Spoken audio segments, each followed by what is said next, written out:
बोलो भारत माता के, बोलो कांग्रेस पार्टी के, बोलो सोनिया गांधी के, बोलो राहुल गांधी के, बोलो मल्लिकार्जुन खड़गे के, बोलो सिद्धरामಯ್ಯ के, बोलो डी.के. ಶಿವಕುಮಾರ್ ಅವ್ರಿಗೆ, बोलो के.एच. ಮುನಿಯಪ್ಪ के, बोलो ಸುಧಾಕರ್ ರೆಡ್ಡಿ ಅವ್ರಿಗೆ, बोलो ಬೈರತಿ ಸುರೇಶ್ ಅವ್ರಿಗೆ, ರಾಜೀವ್ ಗೌಡ್ರಿಗೆ, ಪುಟ್ಟರಾಜಪ್ಪ ಅವ್ರಿಗೆ, ಸಲೀಂ ಅಹಮದ್ ಅವ್ರಿಗೆ, ನಸೀರ್ ಸಾಬ್ಗೆ, ಬಂಧುಗಳೇ, ಒಬ್ಬ ಸಾಮಾನ್ಯ ಕಾರ್ಯಕರ್ತ ನಾನು NSU ಇಂದ ಯೂತ್ ಕಾಂಗ್ರೆಸ್ ಇಂದ KPCC ಡಿಸ್ಟ್ರಿಕ್ಟ್ ಪ್ರೆಸಿಡೆಂಟ್ ಆಗಿ ಕೆಲಸ ಮಾಡ್ತಾ ಇದ್ದೆ. ನಾನು ಯಾವತ್ತೂ ಏನು ಆಕಾಂಕ್ಷೆ ಮಾಡ್ಕೊಂಡಿರ್ಲಿಲ್ಲ. ಆದ್ರೆ ನನ್ನ ಕೆಲಸ ನೋಡಿ ಅವಕಾಶ ಬಂದಾಗ ಸನ್ಮಾನ್ಯ ಉಪಮುಖ್ಯಮಂತ್ರಿ ಡಿ.ಕೆ. ಶಿವಕುಮಾರ್ ಅವರು, ಮಾನ್ಯ ಸಿದ್ದರಾಮಯ್ಯನವರು ಇಬ್ರು ಸೇರಿ ನನ್ನನ್ನ ನಿಮಗೆ ಒಂದು ಕ್ಯಾಂಡಿಡೇಟ್ ಮಾಡ್ತೀವಿ ಕೋಲಾರಕ್ಕೆ ಅಂತ ಹೇಳಿ ನಿಮ್ಮ ಮುಂದೆ ಇವತ್ತು ನನ್ನನ್ನು ತಂದು ನಿಲ್ಲಿಸಿದ್ದಾರೆ. ಒಬ್ಬ ಸಾಮಾನ್ಯ ಕಾರ್ಯಕರ್ತ ನಿಷ್ಠೆಯಿಂದ ಕೆಲಸ ಮಾಡಿದ್ರೆ ಕಾಂಗ್ರೆಸ್ ಪಕ್ಷ ಯಾವತ್ತೂ ಅದ್ರ ನಿಮ್ಮನ್ನು ಗುರುತಿಸುತ್ತೆ ಅಂತ ನಾನೇ ಒಬ್ಬ ಉದಾಹರಣೆ. ಕಳೆದ 10 ವರ್ಷಗಳಿಂದ ಏನು 2 ಬಾರಿ ಬಿಜೆಪಿ ಆಯ್ಕೆ ಆದ ಮೇಲೆ ಈ ದೇಶದಲ್ಲಿ ಉಂಟಾಗಿರುವಂತಹ ಪರಿಸ್ಥಿತಿ, ಬಡವರು ಬಡವರಾಗೇ ಇದ್ದಾರೆ, ಶ್ರೀಮಂತರು ಇನ್ನೂ ಶ್ರೀಮಂತರಾಗ್ತಾ ಇದ್ದಾರೆ. ಈ ದೇಶದ ಸಂಪತ್ತನ್ನೆಲ್ಲ ಬರೀ ಒಂದು 24 ಜನ ಶ್ರೀಮಂತರಿಗೆ ಧಾರೆ ಎರೆದು ಕೊಡ್ತಾ ಇದ್ದಾರೆ. ಬಡವರಿಗೆ ಮಾತ್ರ ತೆರಿಗೆ ಅಂತ ಹೇಳಿ ಟ್ಯಾಕ್ಸ್ ರೇಟ್ ಜಾಸ್ತಿ ಮಾಡಿ, ಗ್ಯಾಸ್, ಡೀಸೆಲ್, ಪೆಟ್ರೋಲ್ ಎಲ್ಲಾ ರೀತಿ ಜಾಸ್ತಿ ಮಾಡಿ ಅವ್ರಿಗೆ ಬಹಳ ತೊಂದರೆ ಕೊಡುವಂತ ಸಂದರ್ಭದಲ್ಲಿ ನಮ್ಮ ಮುಖ್ಯಮಂತ್ರಿಯಾದ ಸಿದ್ದರಾಮಯ್ಯನವರು ಹಾಗೂ ಡಿ.ಕೆ. ಶಿವಕುಮಾರ್ ಅವರು ಈ ಜನಗಳಿಗೆ ಏನಾದ್ರೂ ಒಂದು ಪರಿಹಾರ ಕೊಡ್ಲೇಬೇಕಂತ ಹೇಳಿ ಈಗ 5 ಗ್ಯಾರಂಟಿ ಸ್ಕೀಮ್ಗಳನ್ನ ಜಾರಿ ಮಾಡಿದ್ರು. ಚುನಾವಣೆಗೆ ಮುಂಚೆ 5 ಗ್ಯಾರಂಟಿಗಳನ್ನ ಘೋಷಣೆ ಮಾಡಿದ್ರು. ಚುನಾವಣೆ ಮುಗಿದು ಅಧಿಕಾರಕ್ಕೆ ಬಂದೆ 10 ತಿಂಗಳಲ್ಲಿ ಎಲ್ಲಾ ಗ್ಯಾರಂಟಿಗಳನ್ನು ಜಾರಿ ಮಾಡಿದ್ದಾರೆ. ಮುಖ್ಯವಾಗಿ ಹೆಣ್ಣು ಮಕ್ಕಳಿಗೆ ಗೃಹಲಕ್ಷ್ಮಿ ಯೋಜನೆ 2,000 ಅದು ಎಷ್ಟು ಕೆಲಸ ಮಾಡಿ ಈ 2,000 ಕೊಡೋದಕ್ಕೆ ಜನಗಳನ್ನ ಸೋಂಬೇರಿ ಮಾಡ್ತಾ ಇದ್ದೀರಾ, ಇವ್ರನ್ನ ಟ್ಯಾಕ್ಸ್ ದುಡ್ಡು ಬೋರ್ ಮಾಡ್ತಾ ಇದ್ದೀರಾ ಅಂತ ಏನೇನೋ ಹೇಳಿದ್ರು ಬಿಜೆಪಿ ಅವರು, JDS ಅವರು. ಆದ್ರೆ ಮೊನ್ನೆ ಒಬ್ಬ ಹುಡುಗ ಸೆಕೆಂಡ್ PUC ಅಲ್ಲಿ ಫಸ್ಟ್ ರ್ಯಾಂಕ್ ಬಂದಿದ್ದಾನೆ.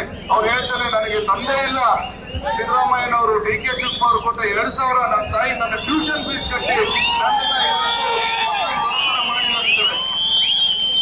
ಬಂಧುಗಳೇ, ಒಂದೊಂದು ಕಾರ್ಯಕ್ರಮ ಕೊಟ್ಟಿರೋದು ಬಡವರನ್ನ ಮೇಲೆತ್ತೋದಿಕ್ಕೆ.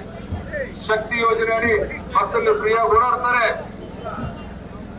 ಕರೆಂಟ್ ಫ್ರೀ ಕೊಟ್ಟಿದ್ದಾರೆ, ಅಕ್ಕಿ ಕೊಟ್ಟಿದ್ದಾರೆ, ನಿರುದ್ಯೋಗಿಗಳಿಗೆ ಕೆಲಸ ಹುಡುಕೋದಕ್ಕೆ ಸಹಾಯಧನ ಕೊಟ್ಟಿದ್ದಾರೆ. ಇಂಥ ಉನ್ನತವಾದ ಆಲೋಚನೆ ಬರೀ ಕಾಂಗ್ರೆಸ್ಗೆ ಬರುತ್ತೆ ಹೊರತು ಬಿಜೆಪಿಗೆ JDSಗೆ ಬರಲ್ಲ. ಅವ್ರು ಏನಿದ್ರು ನಮ್ಮ ಹತ್ರ ಇರೋದು ಕಿತ್ಕೊಂಡು ತಿನ್ನೋದಕ್ಕೆ ಲಾಯಕ್ಕೆ ಹೊರತು ನಮ್ಗೇನು ಕೊಡಲ್ಲ ಅಂತ ಹೇಳಿ ಈಗಾಗಲೇ 10 ವರ್ಷದಲ್ಲಿ ಅನುಭವ ಆಗಿರ್ತದೆ. ಇನ್ನು ಮುಂದುವರೆದು AICC ಯಲ್ಲಿ ಒಂದು ಪ್ರಣಾಳಿಕೆ ಬಿಡುಗಡೆ ಮಾಡಿದ್ದಾರೆ. 2,000 ಜೊತೆಗೆ ಇನ್ನು 10,000 ಅಂದ್ರೆ 1 ಲಕ್ಷ ಒಂದು ವರ್ಷಕ್ಕೆ ಕೊಡ್ತೀವಂತ ಹೇಳಿ ಈಗಾಗಲೇ ಅಧಿಕಾರಕ್ಕೆ ಬಂದ್ರೆ ಕೊಡ್ತೀವಿ ಪ್ರಣಾಳಿಕೆ ಬಿಡುಗಡೆ ಮಾಡಿದ್ದಾರೆ.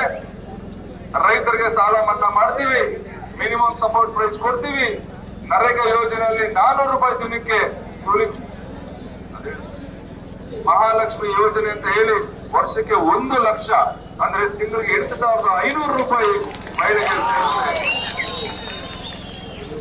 ನಾವೇನೇ ಭರವಸೆಗಳು ಕೊಟ್ಟರು ಅದನ್ನ ಈಡೇರಿಸ್ತೀವಿ. ಮಾತಿನಂತೆ ನಡ್ಕೊಳ್ಳುವಂತ ಸರ್ಕಾರ ನಮ್ಮದು. ಸಿದ್ದರಾಮಯ್ಯ ಅವರು ನೀವು ಈಗಾಗಲೇ ಗ್ಯಾರಂಟಿ ಯೋಜನೆಗಳ ಈಗಾಗಲೇ ಕೊಟ್ಟಿರೋದು ಒಂದು ಉತ್ತಮ ನಿದರ್ಶನ. ನಾವೇನು ಅಧಿಕಾರಕ್ಕೆ ಬಂದ್ರೆ ಕೊಡ್ತೀವಿ ಅನ್ನೋದು ಕೊಟ್ಟೇ ಕೊಡ್ತೀವಿ. ಬಿಜೆಪಿ ತರ ಸುಳ್ಳು ಹೇಳಲ್ಲ. ಬಿಜೆಪಿ ಅವರು ಏನಾದ್ರೂ ಬಡ ಜನತೆಗೆ ಕೊಟ್ಟಿದ್ರೆ ಅದು ಈ ಚೆಂಬನ್ನೇ ಕೊಟ್ಟಿರೋದು. ಏನ್ ಕೊಟ್ರು? ಚೆಂಬು ಕೊಟ್ರು. ಏನ್ ಕೊಟ್ರು? 3 ನಾವ ಬೇರೆ ಹಾಕಿದ್ರು.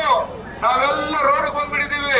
ಈ ಬಿಜೆಪಿಯಿಂದ ನಂಬ್ಕೊಂಡ್ರೆ ಈ ದೇಶ ಉದ್ಧಾರ ಆಗಲ್ಲ, ನಾವು ಉದ್ಧಾರ ಆಗಲ್ಲ. ನಮಗೆ ಉತ್ತಮವಾದ ಸಂವಿಧಾನವನ್ನು ಬಾಬಾ ಸಾಹೇಬ್ ಅಂಬೇಡ್ಕರ್ ಕೊಟ್ಟಿದ್ದಾರೆ. ಅದನ್ನ ಸಂಪೂರ್ಣ ಬಳಕೆ ಮಾಡಿಕೊಂಡು ನಾವು ನಮ್ಮ ಮತದಾರರ ಹಕ್ಕನ್ನು ನಾವು ಇದೇ ತಿಂಗಳು 26ನೇ ತಾರೀಕು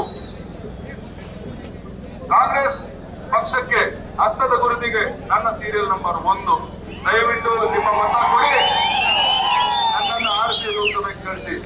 ನಿಮ್ಮ ಮರೆಮಗನಾಗಿರ್ತೀನಿ, ನಿಮ್ಮ ಕಷ್ಟ ಸುಖದಲ್ಲಿ ಭಾಗಿಯಾಗ್ತೀನಿ, ನಿಮ್ಮ ವಾಯ್ಸ್ ಆಗಿ, ನಿಮ್ಮ ಧ್ವನಿಯಾಗಿ ಲೋಕಸಭೆಯಲ್ಲಿ ಮಾತಾಡ್ತೀನಿ. ನಿಮಗೆ ಏನೇನು ನ್ಯಾಯವಾಗಿ ಬರಬೇಕು ಕೇಂದ್ರ ಸರ್ಕಾರದಲ್ಲಿ ಎಲ್ಲಕ್ಕೂ ತಂದುಕೊಳ್ಳುವಂತ ಜವಾಬ್ದಾರಿ ನಂದು ಅಂತ ಹೇಳ್ತಾ, ಜೈ ಹಿಂದ್, ಜೈ ಕರ್ನಾಟಕ, ಜೈ ಕಾಂಗ್ರೆಸ್. ನ್ಯೂಸ್ ಫಸ್ಟ್, ನಿರ್ಭೀತಿಯಿಂದ ನಿಮ್ಮ ಪರವಾಗಿ.